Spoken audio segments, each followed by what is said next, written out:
Welcome to Luca is a Billionaire, where the only thing I invest in is your answers. In this video, I will explain how to make a lollipop bouquet at home. First, let's gather all the necessary items.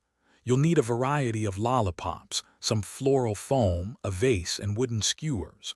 Don't forget cellophane, a beautiful ribbon, and scissors for the finishing touches.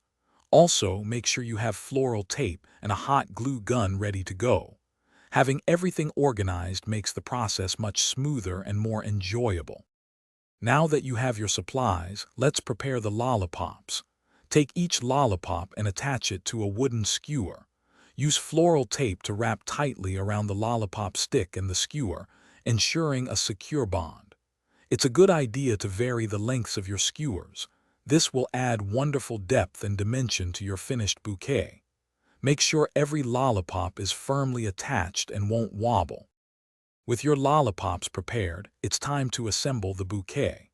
Begin by placing the floral foam firmly into your vase, ensuring it's stable.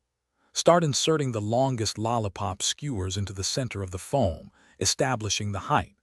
Then, gradually add the shorter lollipops around them, working outwards.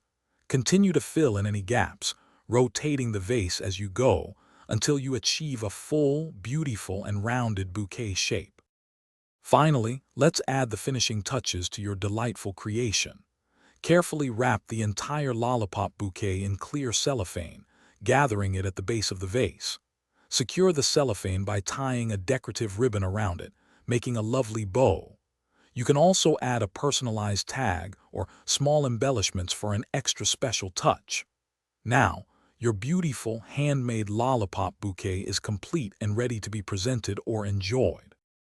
Thanks for watching and please subscribe. It's the best investment you'll ever make.